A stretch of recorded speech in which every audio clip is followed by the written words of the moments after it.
Doutor André, bem-vindo. Eu que agradeço o convite, obrigado. Obrigada, viu, por estar aqui com a gente. É assim, doutor André, as mulheres de um tempo para, né, assim, de muito tempo atrás, por exemplo, há mais de uma década ou 2 décadas, elas sempre colocando silicone. Há quanto tempo que existe o silicone para mulher? Há muitos anos? Muitos anos. Muitos? Muitos anos. Mais de 2 décadas? Sim, muito com mais. certeza, com certeza. Ai, que bacana, eu não sabia não. Mas enfim, é porque eu achei que era uma coisa nova, da tecnologia nova, né? Que o silicone do peito, enfim, tivesse aparecido. Mas então já há Mas se a alguns gente imaginar anos. que desde mais ou menos, sei lá, dos anos 70 que exista, já é bastante tempo. Já é bastante tempo, sim. Mas, naturalmente, as mulheres se interessam mais, né? E as mulheres acabam, né, gostando mais por conta daí de uma modernidade, ou então, ou é moda, ou é, sei lá, por conta do autoestima mesmo.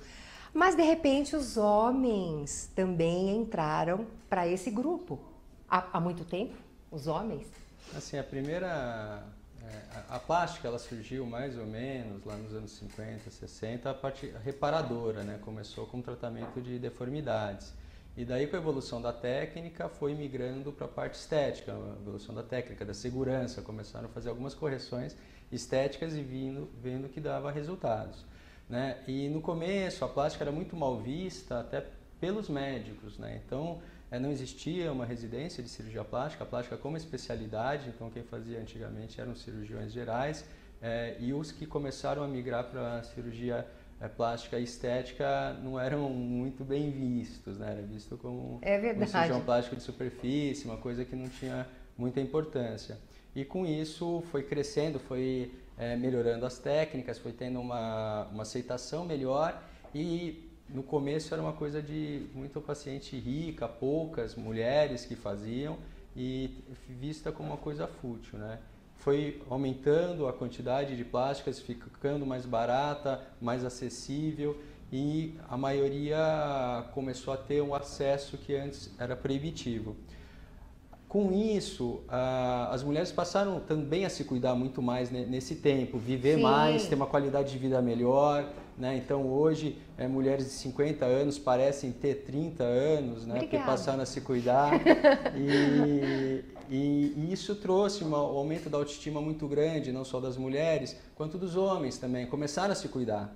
Né? Verdade. E os homens quebraram esse paradigma de a plástica é só para as mulheres. Então foi muito aceita pelas mulheres, ampliado as mulheres que faziam e os homens começaram a também quebrar o paradigma de plástica é só para mulher. Né? Então hoje tem se feito cada vez mais cirurgias plásticas, digamos, não só cirurgias plásticas, procedimentos estéticos, peeling, botox, preenchimento. Sim, é verdade. Né? Então passou a ser aceito, o que antes alguém que pensava em fazer era, não, né, machão não faz. Hoje você conversa entre amigos, né? E muitas pessoas fazem numa boa, tranquilos e falam que fazem sem ter problema nenhum, né? É comum. Então, lipoaspiração, botox, preenchimento e agora começou a aumentar também a parte de prótese em homens, que isso veio um tempo depois de lipoaspiração, cirurgia de nariz e outras cirurgias plásticas, né? Então começou agora a ter um aumento, logicamente, que é muito menor do que as plásticas femininas de próteses, mas é que para os homens tem indicações mais específicas que para a mulher, né? Sim, não, com certeza. E você até trouxe para a gente mostrar essa daqui, doutor, deixa eu mostrar aqui na minha câmera mesmo.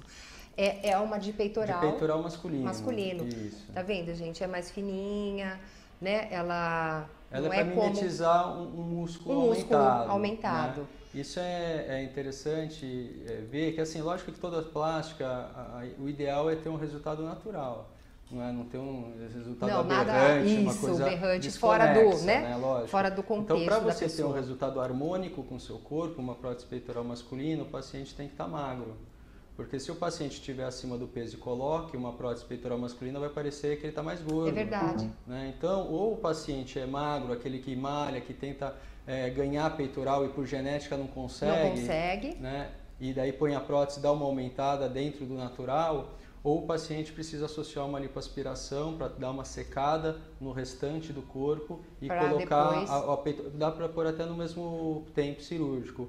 põe o peitoral e dá uma melhorada na silhueta, né? Então, Muito isso legal. tem sido cada vez mais procurado, né? Primeiro veio as lipoaspirações, agora muitos já chegam pensando em colocar, né, em a colocar prótese peitoral junto. junto, né? Logo na cirurgia mesmo.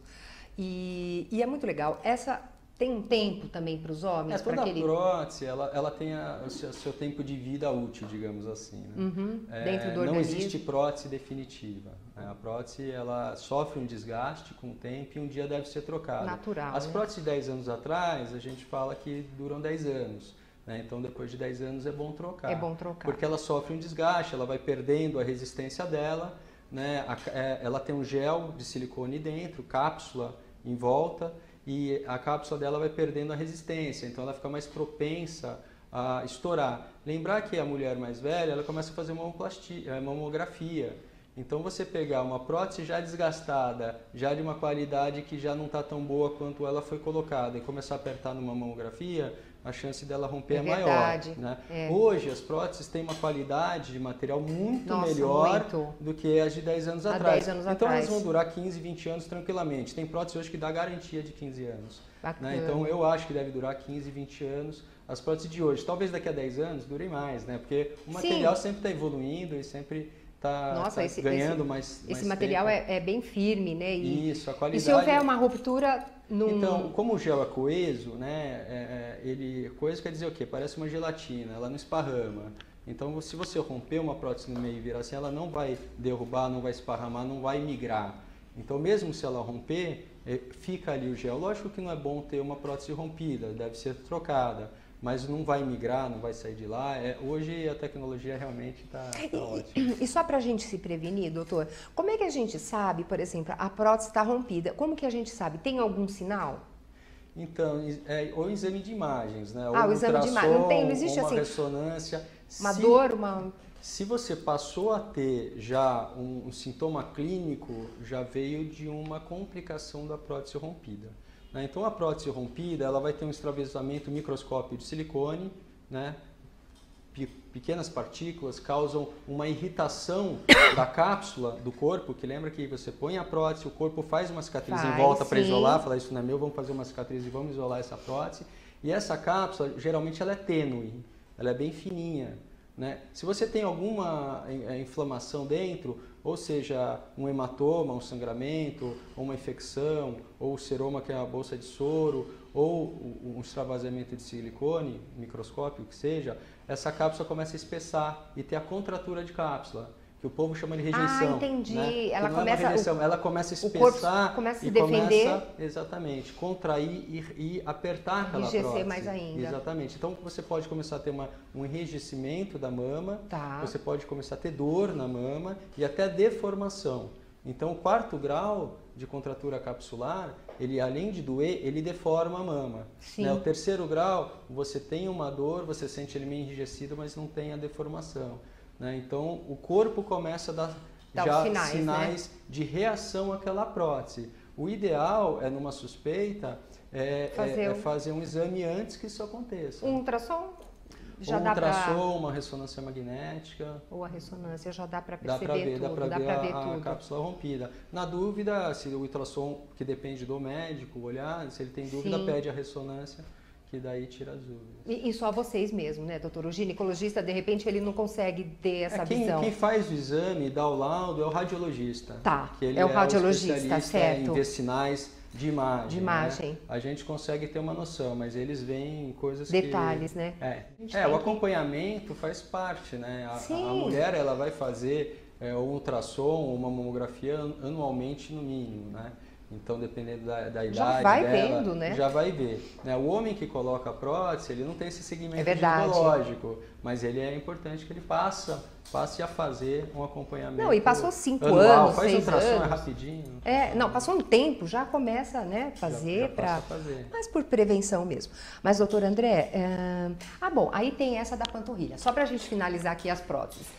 Que também é uma coisa bem moderna, né? Colocada para aumentar a panturrilha, tem vários tamanhos. Ai, que bacana. Né? E a consistência dela ela é bem mais um dura do que uma prótese de mama. É verdade. Né? Quanto a prótese de glúteo, a prótese de panturrilha, são próteses mais resistentes, porque elas estão junto a um músculo que faz exercício, né? Ou corre, ou senta, como no caso do glúteo. Nossa, então e a resistência dela é mais forte. Né? Então você pega uma prótese de mama mais molinha, essa é mais resistente. Então ela é feita para aguentar o tranco, digamos assim. Porque do glúteo eu acho muito interessante, né, as pessoas que colocam, porque você, né, senta praticamente muito tempo do seu dia. A prótese é feita para isso. Para né? isso, o ela é problema firme. Quando põe prótese de do mama glúteo no assim glúteo. também, né? É o mesmo material. A consistência é igual. Ai, que coisa, né? Eu acho que, bom, eu já sou a favor de ir lá fazer um exercício, mas tem gente que não tem essa... Mas a maioria que põe é que não tem genética para isso. Genética. Não, né? panturrilha Alguns até fazem coisa... exercício e não cresce. Então, tem pacientes, você sabe mais que eu, né, Solange? Tem pacientes que fazem um pouquinho de exercício e dão uma hipertrofia enorme. Geralmente são pacientes mais atarracadas, né, com ossatura mais forte, musculatura mais forte. Aquela branquinha, fininha, magrinha, ela dificilmente vai conseguir um contorno. E essas pacientes que põem a panturrilha, a maioria não é para pôr para ficar forte.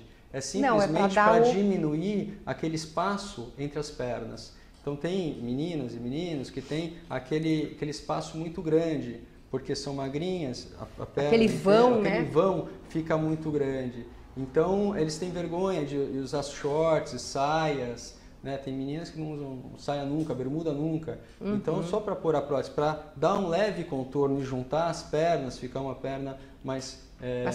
contornada, né? Mais harmônica, mais coloca, harmônica. não é para ficar forte, não parecer que está malhando toda hora, é simplesmente para ter algum volume, porque às vezes são retas mesmo. E a panturrilha é um músculo, assim, complicado, porque às vezes é da estrutura, né, da pessoa. Homens que têm a panturrilha que malham muito, desenvolvem o quadríceps e a panturrilha continua fininha. Continua fininha, então muito legal, viu? Ó, tecnologia tá aí pra gente ficar sempre bonita. E